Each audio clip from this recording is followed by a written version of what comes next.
Fala pessoal, estamos começando aqui mais um vídeo e vocês já acompanham aqui o canal, já me conhecem, Alon de Oliveira, e já estão vendo aí na tela que eu não estou sozinho, estou aqui com o Beto Assad, nosso analista aí do Quinvo, e hoje a gente vai falar de assunto difícil, de ação, a gente vai falar de Banco Inter. Então esse vídeo inteiro vai ser para a gente falar do Banco Inter. Então, já na confiança aí, se você quer um conteúdo de ação, se você quer que a gente fale de ações, já deixa o seu like no vídeo aqui agora. E se você ainda não é inscrito no canal, se inscreva agora também para continuar acompanhando essa série de vídeos de ações que a gente vai fazer.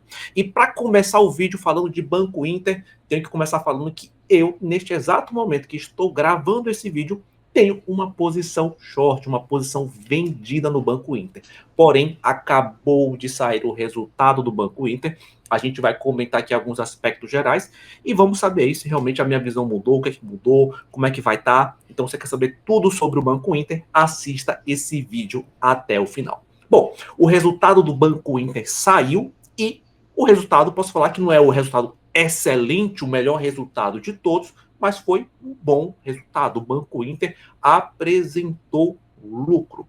E apresentar lucro não quer dizer muita coisa, porque foi um lucro pequeno, né? Um lucro de 20 e poucos milhões, 27 milhões para ser exato aí. Não é um grande resultado, mas é um bom resultado para a promessa que o banco vem fazendo. Ele apresentou bons números de crescimento, desde conseguir aumentar um pouquinho a margem, crescimento de novos clientes, enfim, ele conseguiu apresentar um bom crescimento, o que não foi legal, efetivamente, mas que não é ruim. Tá? Tem uma diferençazinha. Foi efetivamente a sua receita vindo dos juros, aquilo ali não veio em expectativa com o mercado, veio um pouco pior, mas em compensação ele conseguiu compensar nas suas receitas de serviço. Quando a gente vai falar em Banco Inter, gente, a gente está falando de um banco que começou o seu projeto. Ele ainda não está ainda focado em rentabilizar ao máximo.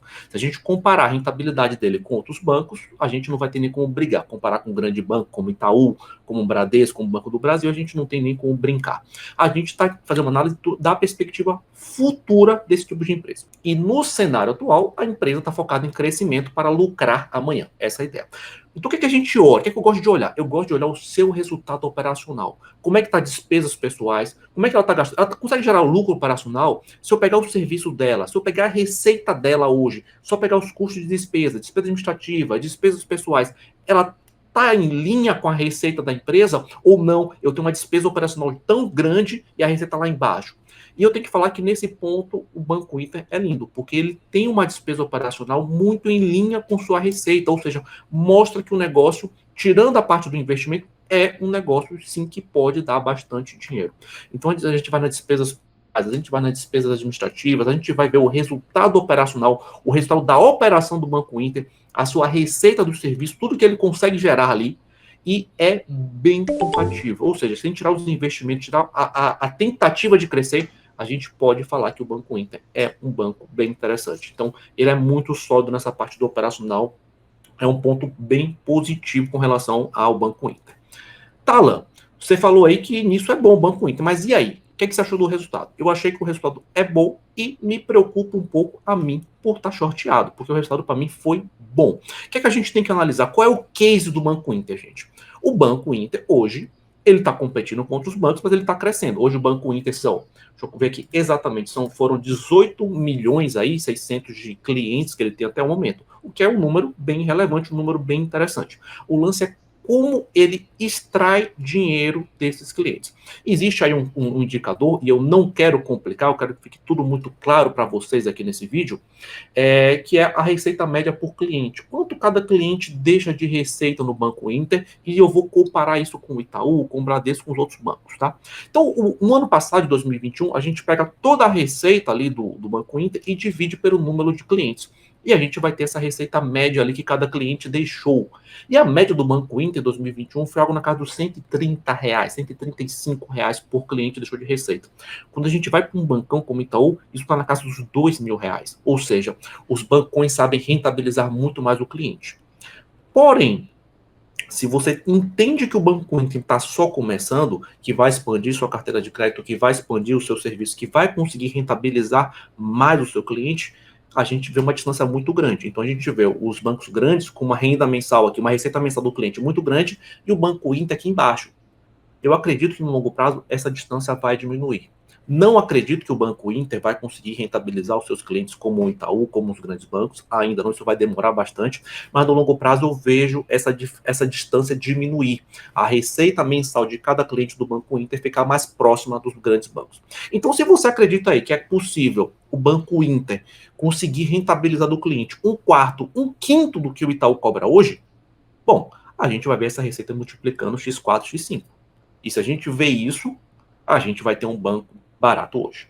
Então, assim, o jogo do Banco Inter não são os seus números hoje, eu diria. É sim se você acredita na tese de investimento de que o Banco Inter vai ter a capacidade de rentabilizar cada um dos seus clientes. Então, se ele conseguir rentabilizar um quarto, um quinto da receita, ele sim está com preço interessante hoje, está com um preço atrativo aí no mercado. E esse resultado mostrou que o banco pode sim conseguir rentabilizar mais o seu cliente, conseguir chegar lá. Então, a gente não teve aí, podemos falar assim, não teve aí um grande avanço aí na receita, um grande avanço aí nesses valores, mas o banco tem crescendo, vem crescendo cada vez mais. E isso é interessante, isso mostra um ponto de preocupação. Quando eu falo do meu short, gente, o meu short foi muito mais estratégico, tá? A gente comprou aí, num período do ano, fevereiro lá, a gente comprou os grandes bancos, Itaú, Bradesco, Banco do Brasil, e shorteou um pouco os bancos mais alavancados, acreditando nesse ajuste de mercado. Só que o Banco do Inter chegou a cair uns 60% no ano. O Banco do Inter está caindo, se não me engano, uns 50 e poucos por cento ainda no ano.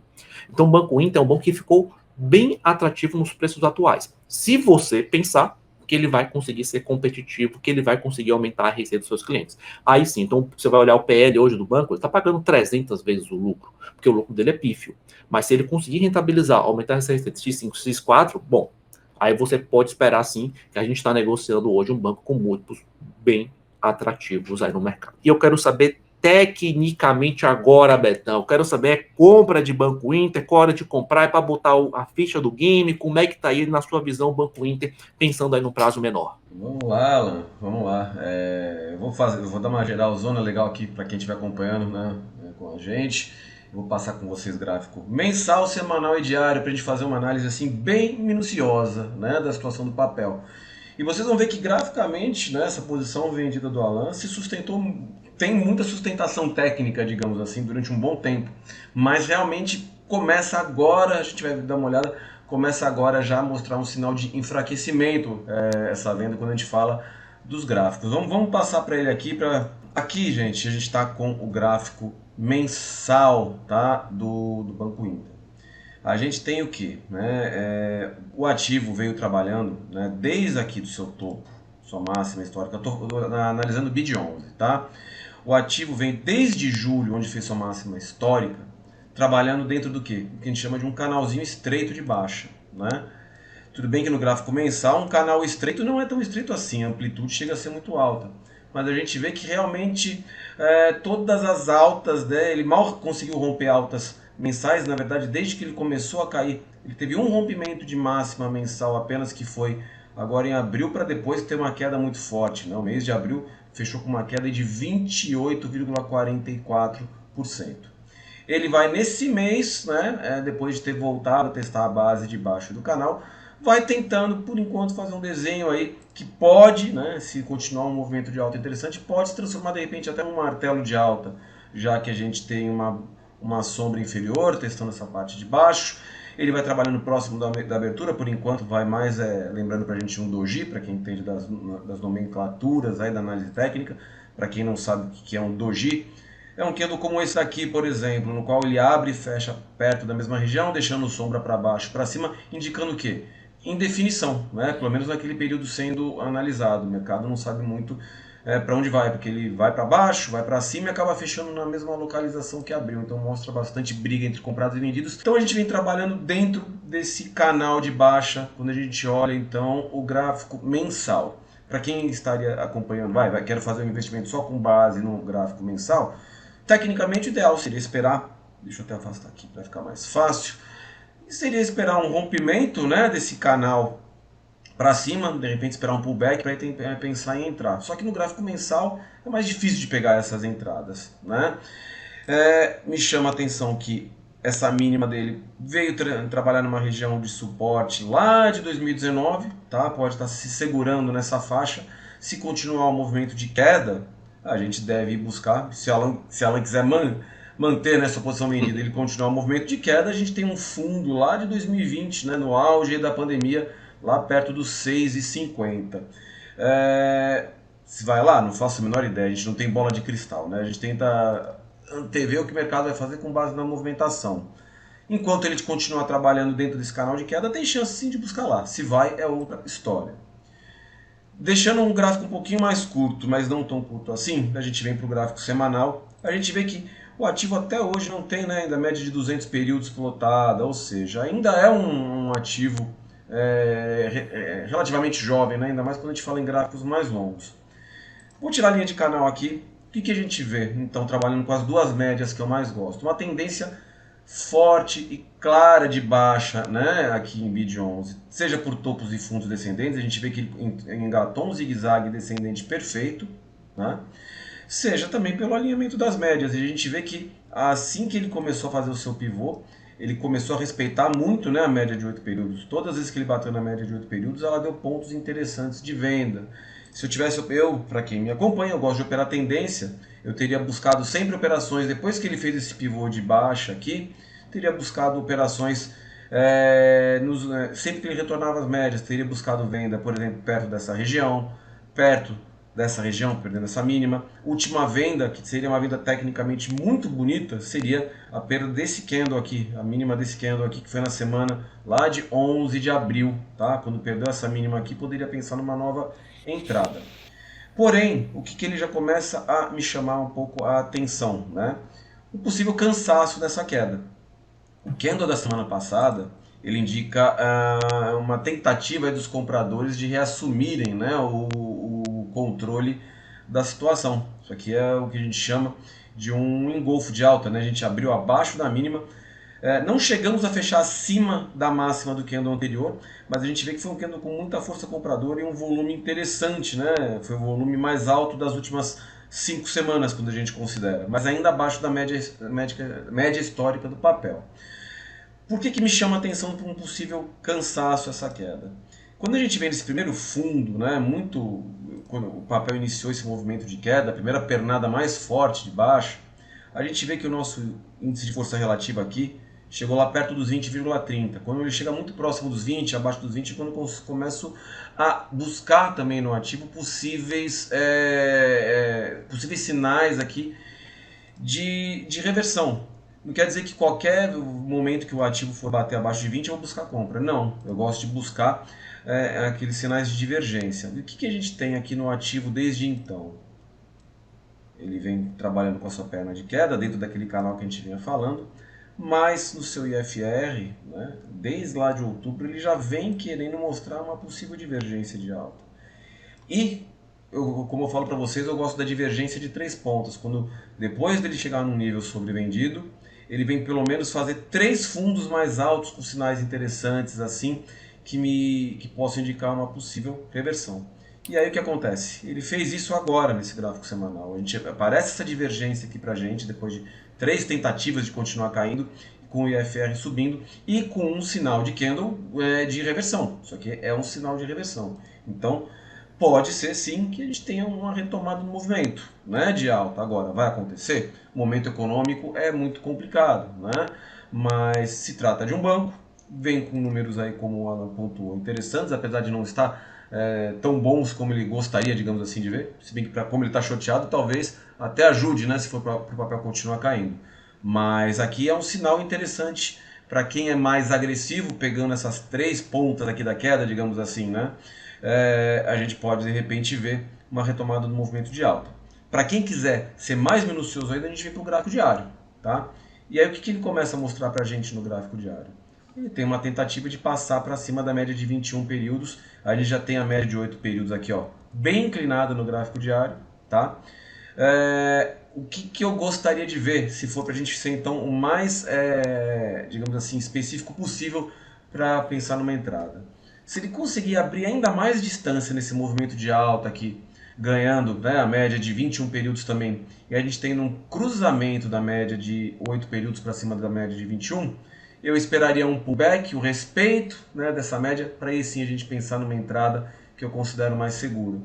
A gente vê que no passado bem recente, né, já nesse ano, fevereiro e março, ele chegou até alguns cruzamentos de média para cima, mas quando ele voltou para testar as médias, ele não gerou sinal de compra, ele retomou um movimento de queda, ou seja, foi respeitado mais os prazos mais longos, né, digamos assim, ou seja, o gráfico semanal e mensal se sobrepôs ao gráfico diário, a gente não teve força para segurar nas médias e voltar a subir. Isso aconteceu então por 2 vezes aí esse ano. Primeira vez aqui em fevereiro, a gente cruzou as médias, quando fez o pullback, não conseguiu gerar um padrão de candle interessante aqui para a gente tentar comprar, voltou a cair. Mesma coisa aqui, ó, comecinho de abril. Cruzou as médias, não cheguei a testar num pullback nessas médias novamente para gerar um sinal de entrada e voltou a cair. Muito pelo contrário, depois que alinhou de novo, ficaram todos os gráficos alinhados e ele continuou seu movimento de queda. Então, dado aquele sinal que eu considero interessante no gráfico semanal, eu gostaria de ver então o gráfico diário alinhar novamente essas médias como está aqui. De repente, nem que ele faça uma perna um pouquinho mais forte, venha romper topo anterior, né? As pessoas têm que parar com aquela ideia de sempre querer acertar o fundo de mercado, né? Ficar tentando comprar fundo de mercado em tendência de baixa é pedir para passar calor, famoso calor, ficar com dor de barriga, dor de estômago, não dormir direito, porque o mercado vai tentar comprar fundo em tendência de baixa é comprar cada vez mais barato. E não é todo mundo que tem estômago e às vezes nem bolso para ficar aguentando muito tempo fazendo essas compras. Quando a gente tenta comprar um fundo em tendência de alta, um sinal mais forte, é muito mais interessante, pelo menos do meu ponto de vista, né? As compras começam a ficar um pouquinho mais viáveis, já que você está aproveitando aquele momento de mercado. Você está comprando uma correção numa tendência de alta e não comprando tentativa de comprar fundo numa tendência de baixa, né? Quem preconiza pela teoria de Dow fala que toda tendência é válida até ser revertida. Então, ficar comprando fundo em tendência de baixa é pedir para, muitas vezes, para quem usa gráfico, para passar o famoso calor, ter problemas, né? Então aqui, gente, eu gostaria de ver esse cruzamento, de repente um pivô de alta acontecendo no gráfico diário e até mesmo o respeito, né, num pullback até as médias, com uma sinalização interessante aqui no gráfico diário para a gente pensar numa entrada um pouco mais segura e aí sim tentar pegar uma reversão de tendência. Para quem fala, pô, mas aí já vai ter andado demais, não vai ter acertado, né, o fundo lá dos R$ 12. Quem garante que o pessoal que está comprando fundo já não veio comprando aqui, ó, tentativa de reversão aqui na faixa dos 34, depois tentou comprar aqui também nos 22, depois tentou comprar aqui nos 17 e a gente só viu o ativo caindo. Então, gente, o próprio aluno um dia me falou uma frase que eu já vou tirar até do gráfico aqui, vamos voltar para...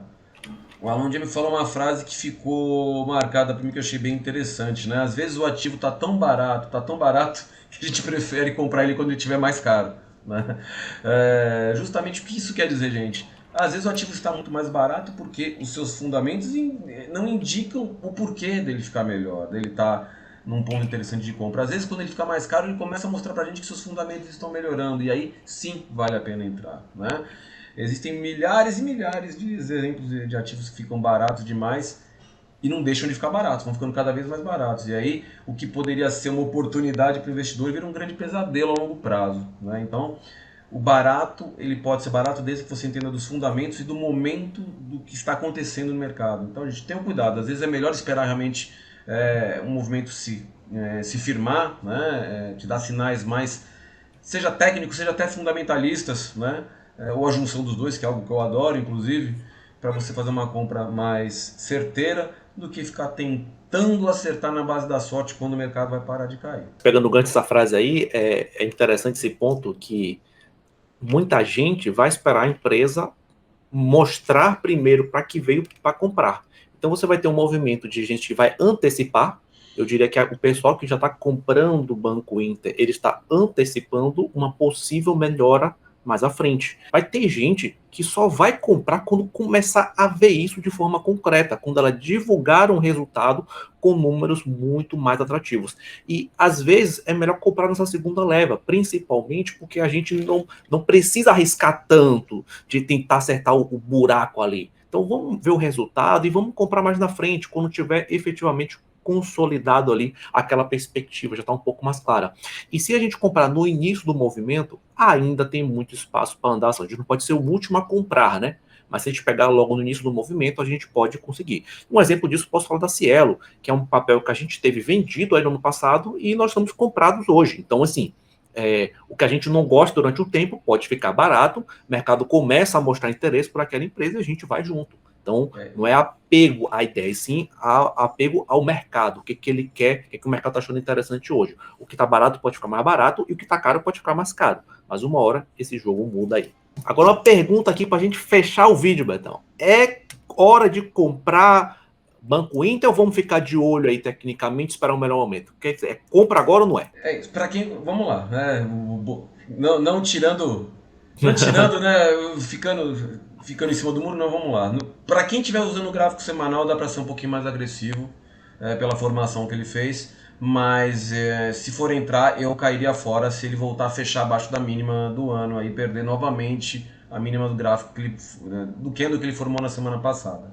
No gráfico diário, que seria o que eu considero mais prudente, né, que seria uma análise conjunta entre gráfico diário e semanal, eu esperaria realmente cruzamento das médias, fazer uma nova perna de correção e um novo sinal de que ele iria retomar um movimento de alta, de impulso, para a gente pensar numa compra um pouquinho mais segura.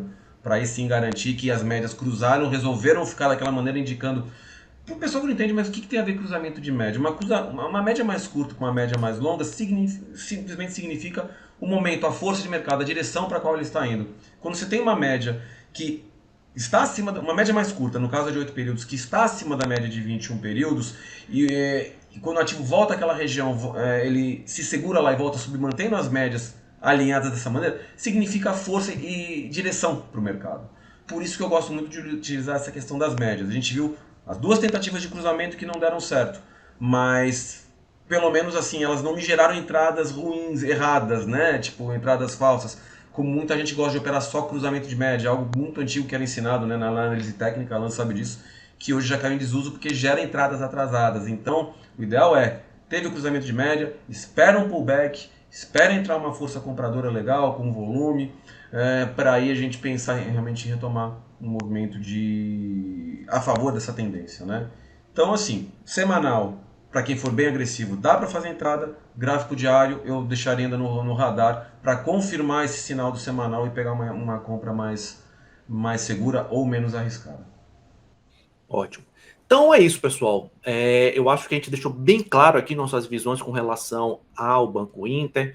A gente tenta passar isso de uma forma mais tranquila e mais compreensível, assunto mais didática, para não ficar algo muito complexo, algo muito chato. Espero que vocês tenham entendido aqui as nossas visões, tanto a visão um pouco mais fundamentalista, tanto a visão quanto um pouco mais técnica com relação ao papel, uma visão mais de longo prazo, quanto uma visão de curto prazo. Estamos aqui ser o mais objetivo possível. Se você gostou aí desse vídeo, gostou de a gente falar da ação, coloca aqui nos comentários o que é que você achou. Você quer mais vídeos como esse? Você quer sugerir uma ação para a gente fazer no próximo vídeo? Coloca aqui embaixo a ação que você quer que a gente dê uma estudada e a gente vai produzir esse material aí para o nosso próximo vídeo, tá bom? Então é isso. Deixe seu like, se inscreva no canal, ative o sininho, compartilhe esse vídeo com um amigo. Obrigado, Betão, aí, por ajudar aqui nesse vídeo. E é isso, pessoal. Eu queria agradecer a atenção de todos vocês. Um abraço e bons investimentos.